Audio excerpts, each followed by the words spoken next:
Hello मेरे प्यारे बच्चों, आज हम समझेंगे कि बोर्ड परीक्षा में पर्यावरण पर निबंध कैसे लिखें ताकि बोर्ड एग्जामिनर आपको पूरे नंबर दे, एक भी नंबर नहीं काटे। प्यारे बच्चों, मैं आपको बहुत सरल भाषा में पर्यावरण पर निबंध लेकर आया हूँ। ये बहुत सरल भाषा में और आपको प्यारे बच्चों देखते ही याद हो जाएगा। बस आपको वीडियो अंत तक देखना है।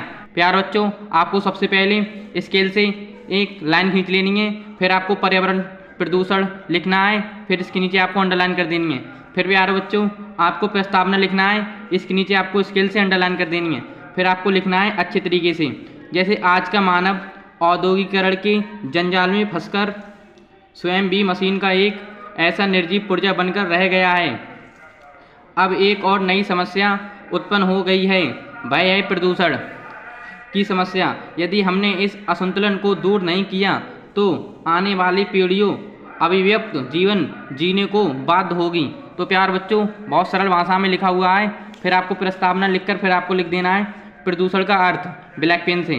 फिर आपको लिखना है संतुलित वातावरण में ही जीवन का विकास संभव है। पर्यावरण का निर्माण प्रकृति के द्वारा किया गया है। जब वातावरण में कुछ हानिकारक घटक आ जाते हैं तो वे वातावरण का संतुलन बिगाड़कर उसको दूषित कर देते हैं। यह गंदा वातावरण जीवधारियों के लिए अनेक प्रकार से हानिकारक होता है। इस प्रकार वातावरण के दूषित हो जाने को ही प्रदूषण कहते हैं। प्यारे बच्चों, आपको बस इस तरीके से लिखना है और बोर्ड एग्जामिनर आपके एक भी नंबर नहीं काटेगा।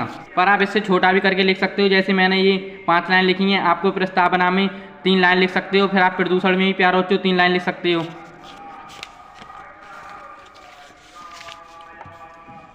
प्यारे बच्चों, आप यदि लिखने के बाद लाइन खींचोगे तो आपको ये प्रॉब्लम होगी, इसलिए आप पहले लाइन खींच लेना। मैंने आपको ये कर दिखाया है। जैसे आपको पहले लाइन खींच लेनी है, फिर आपको लिखना है प्रदूषण के प्रकार। फिर प्यारे बच्चों, इसमें लिखना है आज के वातावरण में प्रदूषण इन रूपों में दिखाई देता है। फिर आपको लिखना है कर वायु प्रदूषण। बस एक बात ध्यान रखना है, आपको लाइन प्यारे बच्चों पहले खींच लेनी है। जैसे वायु प्रदूषण ब्लैक पेन से लिख लेना है। फिर प्यारे बच्चों, आपको इसके अंदर लिखना है वायु जीवन का अनिवार्य स्रोत है। प्रत्येक प्राणी को स्वस्थ रूप से जीने के लिए शुद्ध वायु अर्थात ऑक्सीजन की आवश्यकता होती है, जिन कारण वायुमंडल में इसकी विशेष अनुपात में उपस्थिति अभी आवश्यक है। जीवधारियों सांस द्वारा ऑक्सीजन ग्रहण करता है और कार्बन डाइऑक्साइड छोड़ता है। पेड़ पौधे कार्बन डाइऑक्साइड ग्रहण करें और हमें ऑक्सीजन प्रदान करते हैं। इससे वायुमंडल में शुद्ध बनी रहती है। बस प्यारे बच्चों, आपको वायु प्रदूषण में मैंने बहुत ज़्यादा लिख दिया है। आपको क्वेश्चन प्यारे बच्चों, आप अगर इतना याद करोगे तो बोर्ड परीक्षा में आप 3 लाइनें ही लिख पाओगे, इसलिए मैंने कम लिखा नहीं है। प्यारे बच्चों, मैं आप लोगों से एक निवेदन करता हूँ कि जिन बच्चों ने अभी तक चैनल को सब्सक्राइब नहीं किया, अभी बच्चे चैनल को सब्सक्राइब कर दें और वीडियो को लाइक कर दें। आपके एक लाइक से हमें मोटिवेट मिलता है।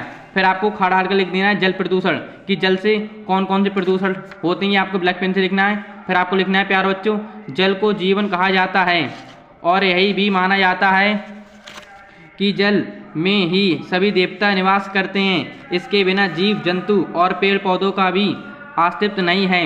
फिर भी बड़े बड़े नगरों के गंदे नाले और साबिर नदियों में मिला दिए जाते हैं। कारखानों का सारा मैला बहकर नदियों के जल में आकर मिलता है। इससे जल प्रदूषण हो जाता है और उसे भयानक बीमारियां उत्पन्न हो जाती हैं।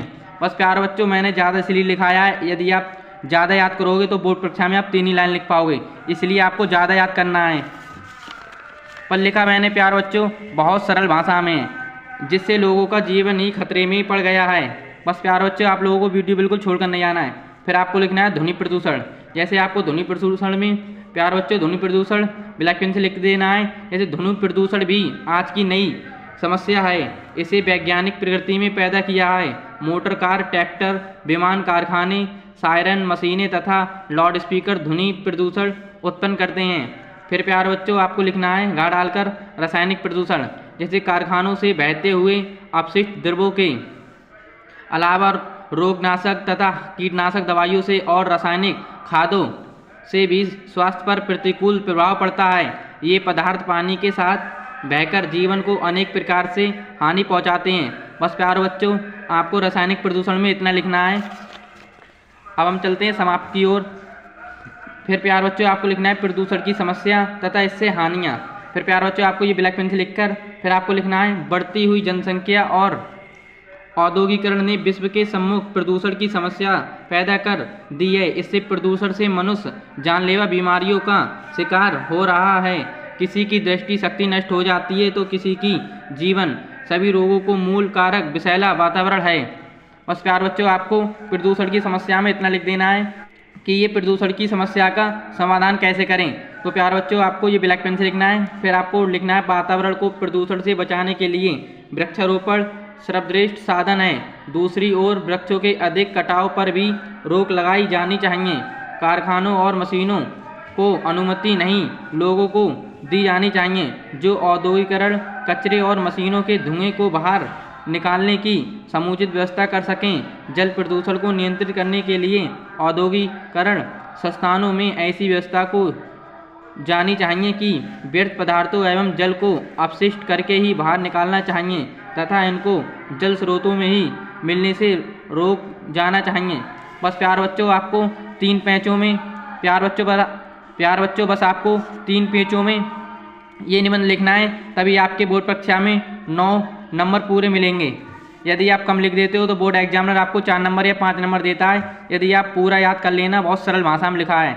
तो प्यार बच्चों मैं आप लोगों से एक निवेदन करता हूं कि जिन बच्चों ने अभी चैनल को सब्सक्राइब नहीं किया है वो बच्चे चैनल को सब्सक्राइब कर दें और वीडियो को लाइक कर दें। तो अब मिलते हैं न्यू वीडियो में, तभी तक के लिए आप लोग सब्सक्राइब कर लें। प्यार बच्चों अब हम बताएंगे आपको प्रार्थना पत्र कैसे लिखें ताकि बोर्ड एग्जामिनर पूरे नंबर दें।